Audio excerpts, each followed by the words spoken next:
Hey guys, so welcome back to our channel. For those of you who have not heard from me yet officially, I am a mom now, and this is Gabriel. You want to say hi to YouTube? Oh. Okay. Well, he just ate, so now he's trying to take his nap.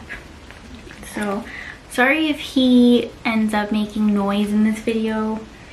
He's still trying to settle a little bit, but I wanted to share with you guys some of my pregnancy things that I went through. I was supposed to make pregnancy videos, updates throughout our 9 months, but we were still trying to figure things out, like get a camera, and I don't know, those months were kind of just a little hectic, so we didn't get to, but I wanted to share with other women some of the symptoms that I went through.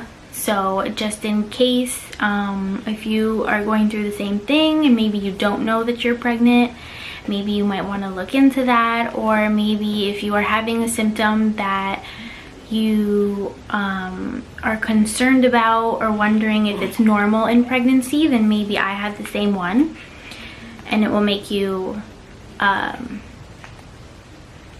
less worried. So I really only had the most symptoms, I would say, in the first trimester. So I wrote them down in my phone, so I'll just go through and read them. So like I said, my first trimester is where I had the most symptoms. Then I'll explain as I go on, but my second trimester and my third didn't really have much. So my first trimester, I feel like some of these are typical, the most common ones, but I feel like I also had some symptoms that I've actually never heard other people have. So I had to actually, I don't always suggest this, and Michael gets on me all the time about just going on Google and searching stuff, because you can get misinformation and then get anxiety and then get fearful and all of that. But I did have some symptoms that I had not heard other women having, so I did go and search for myself just to see if it was normal, just to give myself peace of mind. But some of them were, so I know it's called morning sickness, but for me it was not only in the morning. I had all day sickness. That's what I called it. I would tell everybody I have all day sickness. It was not only in the morning, it lasted all day. And this went on for about, I would say, the whole first 3 months. So he's like rolling his eyes back. You're so cute. So yeah, the first whole 3 months, I would say I had nausea all day long. Did not get better with anything. I, on the other hand, did not take any medication. I didn't want to fill my body with medicine if I didn't absolutely need it. And at times felt like I did need it, because I felt like the nausea was sitting right here and I needed to throw up. But that's the thing, is I rarely ever threw up. I threw up 3 times total, and every other time I would not get any release. I would never feel relieved. I just always felt nauseous, like it was right here about to come out, but it didn't. Sorry if that's TMI. I had extreme fatigue. I was taking naps during the day, which is something that I do not do. Everybody who knows me knows that I do not take naps. For some reason, naps don't do anything for me. If I nap during the day, I end up waking up and feeling sick, and I feel worse. So if I'm super tired, I usually just gotta wait to go to bed. So me having to take a nap was definitely very different for me. I had no energy no matter what I ate, no matter what I drank. I was constantly burping. This is one of the symptoms that I don't hear many women talk about. So when I had this, I went to search it and I was like, this is so weird. Why am I constantly burping? It was out of the ordinary burping. It was like all day. Even if I hadn't eaten anything, I was burping, and they were more intense burps, I guess you could say. I had no motivation to do anything, which I guess is part of the fatigue. So for example, I didn't have any motivation to do anything around the house. Laundry was piling up and I would look at it and it would bother me, but I just could not bring myself to go and do something about it. Dishes were piling up.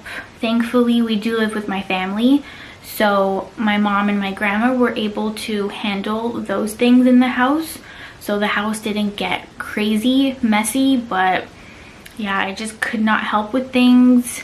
I had a bunch of my clothes everywhere in my room, on my bed, on my floor. It was just like laundry piling up. I could not bring myself to fold it and put it away. I just did not want to do anything. And I'm sure to other people I looked lazy, but I also didn't want to make it seem like I was taking advantage of being pregnant, because that's definitely not what I was doing. I just honestly could not find the motivation to do nothing. All I wanted to do for the longest time in the first trimester was just either nap, lay down, or just sit on the couch. My breasts were extremely sore. So more sore than your typical soreness when it's for your period. I also had a lot of food aversions, which I had heard from other women, but I really did not know what that looked like until I experienced it myself, which for me, I would say was one of the most challenging symptoms, believe it or not. Because when you have food aversions, it's like you really don't know what to eat, and you don't know if something new maybe that you haven't eaten yet in your pregnancy, you don't know if that's going to bother you, so you're like scared to eat it. And then you're also scared to eat your favorite foods, because then you might end up hating them. So for me, one of the things that were most challenging was coffee. So I'm one of the people that I need my morning coffee. I can go on without another coffee during the day. I know some people need like 2-3 coffees, but for me, I need my morning coffee. And coffee was one of the things that tasted horrible during my pregnancy. It had this like metallic taste, and the aftertaste was horrible. As soon as I finished drinking my coffee, in order to feel a little bit better, I had to go and eat something sweet, or I had to go pop gum in my mouth, because I just could not handle the aftertaste. Just the aftertaste of the coffee, once it settled for like 5-10 minutes, would make me want to throw up. So that was one thing. Another thing that I could not stand in my pregnancy was chocolate. And if anybody knows me, chocolate is my favorite thing to eat. I typically need a piece of chocolate every single day. After dinner, I'm usually always the person to reach for a chocolate. And during my first trimester, I could not stand it. Could not even stand looking at it. If I had anything sweet to eat, if we made a dessert or bought something, I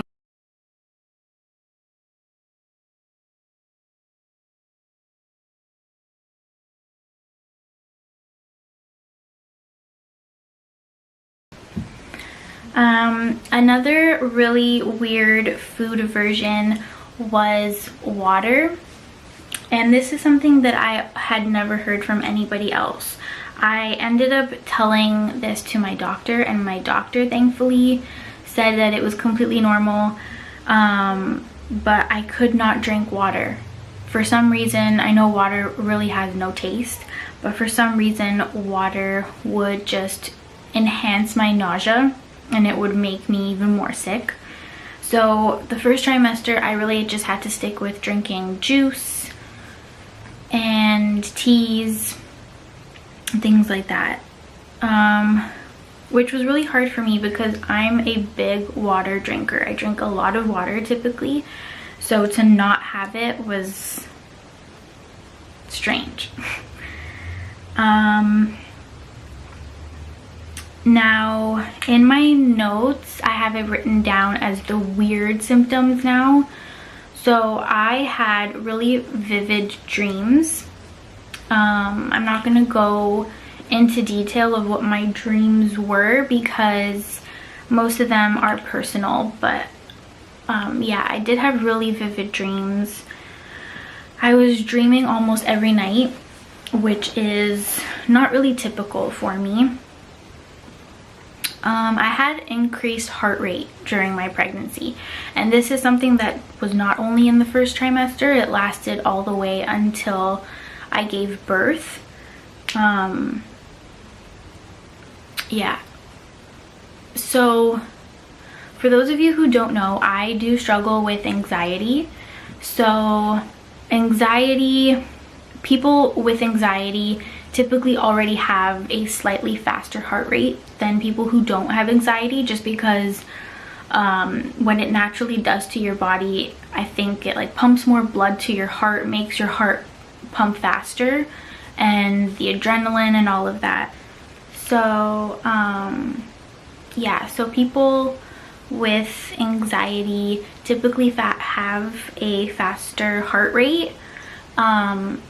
So I already had a natural faster heart rate, and then on top of it, in pregnancy, my heart rate went even faster. I can't remember if I actually monitored it. I think I timed it a couple times and my heart rate was at like resting heart rate, I think was reaching the 90s. I don't know if any of you know. For those of you who know the normal range, that is pretty high, especially if you're not working out or anything. Like sometimes I also had palpitations, and typically palpitations are okay if you are being active in that moment. So like if I'm going up the stairs or if I'm walking, then that would be considered normal. But I was having palpitations just laying down and just being in bed and doing nothing, not being active at all. So I could be laying down, me and Michael could be just talking or watching a movie or something, relaxing, and I would feel palpitations, which is very concerning because I'm just laying there and I'm not doing anything. So realistically, that's not supposed to be happening. I had extreme dry nose, and I had a nosebleed for about 2 days. That's what it says in my notes. I don't remember exactly how long that was for, but it says 2 days. Which, by the way, postpartum now, I still have an extremely dry nose. I had indigestion, sorry. I had indigestion, and I know this is probably too much information, but I know it's mostly women watching this who have already gone through pregnancy or are hoping to be pregnant. So yeah, I did have a hard time using the bathroom in the first trimester. I had a stuffy nose.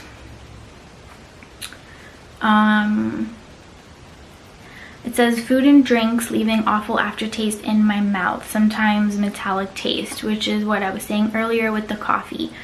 But what I forgot to say was it wasn't just coffee, it was a bunch of food. I think the first trimester, it was pretty much everything I was eating.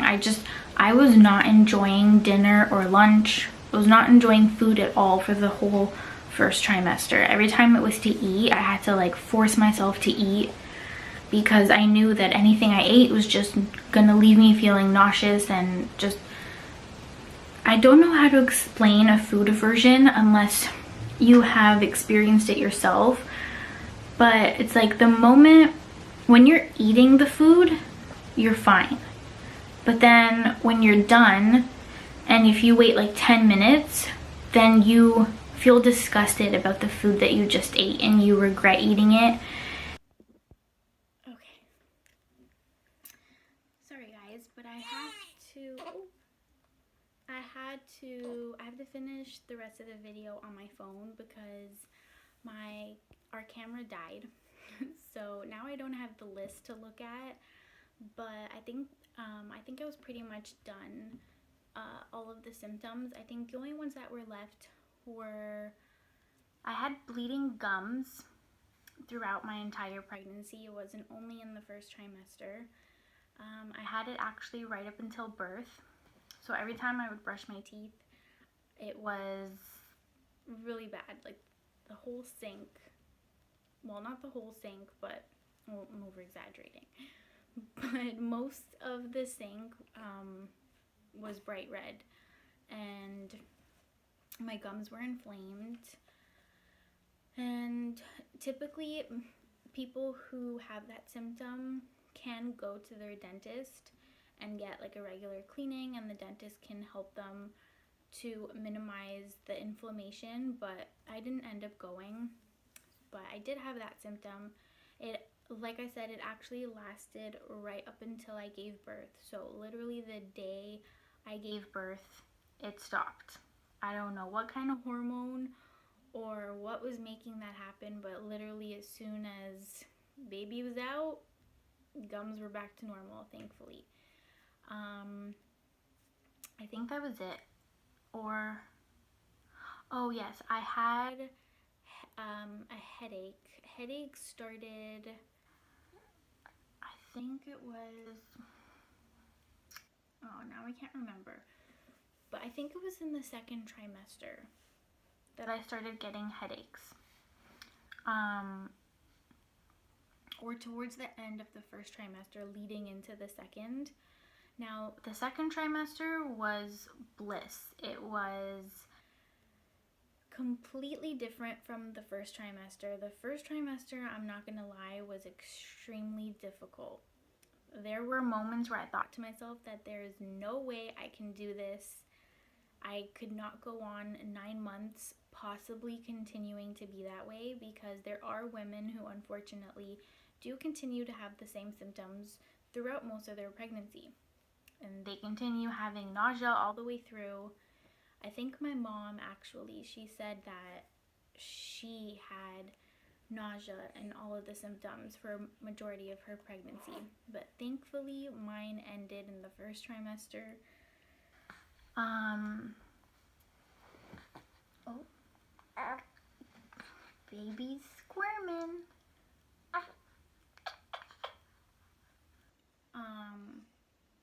So second trimester was great, as I'm sure you have heard from most women that it is very different. No nausea, back to normal, could eat any food I wanted, could have coffee again, but still did not want chocolate. Chocolate was the one thing that lasted all the way to the end that I just could not stand. But yeah, I felt great during my second trimester. You start getting a little bit of a bump, so it's cute, but not uncomfortable. You are starting to kind of look pregnant-ish, but not really, so you can get away with it. And, you know, you don't have to change your clothing sizes, so everything is pretty much like pre-pregnancy, but you have a tiny baby growing inside of you. I had more energy, more motivation to do things. I was finally doing things around the house, cleaning up, acting more like myself. I know the video is now at a completely different angle, but I just want to quickly wrap it up. So I told you guys about the first trimester and the second trimester, and pretty much the third trimester was just being extremely tired again, feeling like I had to take naps again like the first trimester. And obviously the third trimester you are heavier, your baby is growing, your belly is getting bigger, so everything is very uncomfortable. It got uncomfortable to walk and to sleep.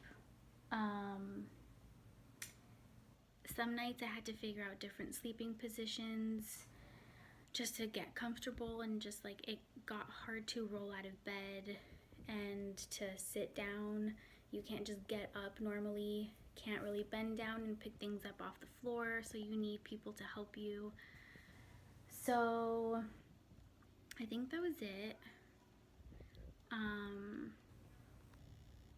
I didn't really have any crazy symptoms like the first trimester. It was pretty much just being uncomfortable physically, just because your body is so different at the end. And oh, one more thing. Towards the very end, I would say the last couple of weeks, I did get some swelling. So I got swelling in my feet and my ankles, and I think 2 nights actually. I woke up in the morning and I actually had swollen hands, which was really weird for me. So I was just like moving my fingers around trying to get the blood to circulate better. That did help. But for my legs and my feet, I had a cream that my mom gave me that's supposed to help with swelling. So I'd put that on at night. And I think that was pretty much it.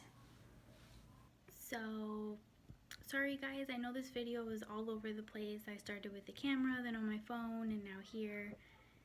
But I hope you guys enjoyed. I hope this video was able to help somebody, someone who may have been having a symptom and wasn't sure if it was normal, and maybe I had the same one as you. So yeah, hope you guys enjoyed, and see you guys next time. Bye.